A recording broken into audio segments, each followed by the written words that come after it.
For years, the number on our chips has only shrunk, and this year, it's called 2 nanometer.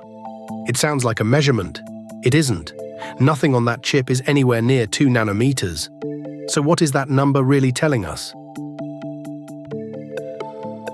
For as long as I can remember, every time a new phone or laptop launched, there was always one number everyone talked about: 14 nanometers, 7 nanometers, 5 nanometers, 3 nanometers, and now 2 nanometers. I never questioned it. I simply assumed the number was telling me how small the transistors inside the chip had become. Smaller number, smaller transistors. Simple. What surprised me wasn't learning that 2 nanometers isn't a real physical measurement. What surprised me was learning that engineers kept making chips dramatically better even after that ruler stopped making sense. The number didn't become meaningless. It just stopped meaning what I thought it meant.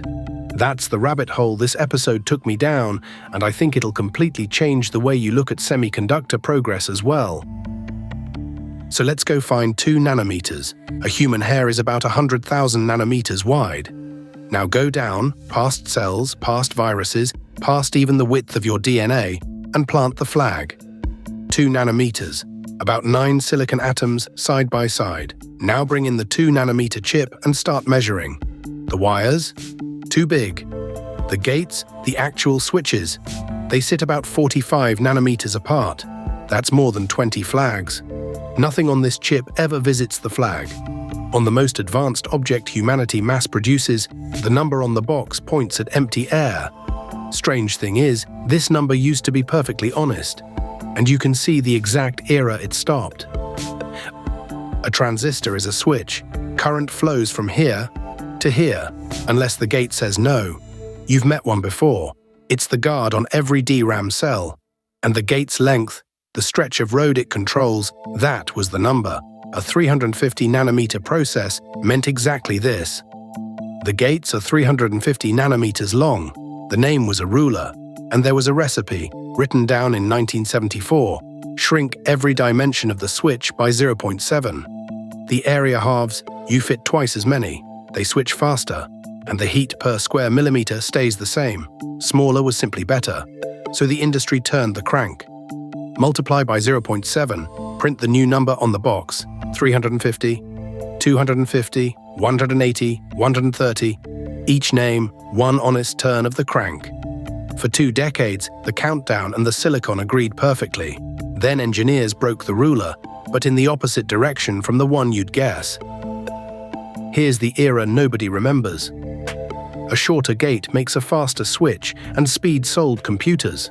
So chip makers began shrinking the gate harder than everything else on the chip.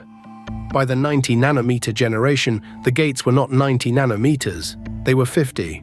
The ruler said 90, the silicon said 50, and nobody complained. Who complains about getting more than the box promised? The ruler had already broken, quietly, downward, and the gate was racing toward a wall it would never get past. Make the gate too short, and the switch stops being a switch. Current sneaks underneath, even when the gate says off. Leakage. You've seen this villain before. It's the same physics that drains DRAM cells and forces them to refresh. Here, it means heat, everywhere, all the time. So in the mid-2000s, the great shrink ended. The gate stopped. It has been parked at roughly the same length for over a decade. But the countdown never stopped. 65, 45, 22, 14, 10, 7, 5, 3, 2. Watch, the name crosses the physics and keeps going. From here on, the number on the box measures nothing on the die. And yet this year's chip is genuinely better than last year's. Not marketing better, measurably better. How, if nothing is shrinking? You can't make the switch shorter, so make it taller. 2011, the channel stands up on its side, like a fin, and the gate grips it from 3 sides instead of 1. Better grip, less leakage, more current, more switches in every square millimeter, same gate length. A decade later, the next move. Slice the fin into thin sheets, stack them, and wrap the gate all the way around each one. Grip on all 4 sides. That is what lives inside a 2 nanometer chip. Not smaller switches, better held switches packed tighter.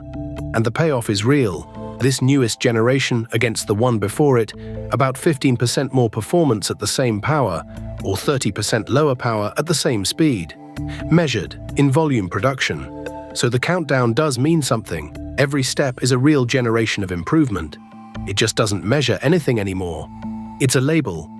And if you don't believe a name can simply be a name, one company proved it by renaming a factory. 2021. Intel's 10-nanometer process has a problem, not with the silicon. With the words, its transistor density matches what rivals call 7 nanometers. Same class of chip, bigger number on the box. So Intel did the only rational thing left. Same fabs, same machines, same atoms. New name, Intel 7.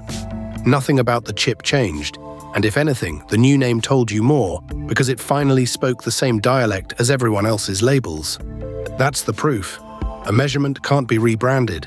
A label can. So what do you read instead? 2 things. How many transistors fit in a square millimeter?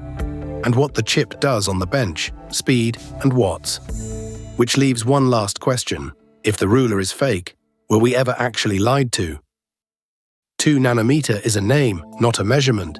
Nothing on the chip is that small, and the real features live tens of nanometers up, around 45. The name is a generation label, keeping the old divide by 0.7 countdown, and each step still delivers a real jump in density and efficiency. The industry never lied to you. It just stopped using the ruler you thought it was using. And if you think logic names are slippery, memory makers gave up on numbers entirely. Their newest processes are named with Greek letters. That story's next.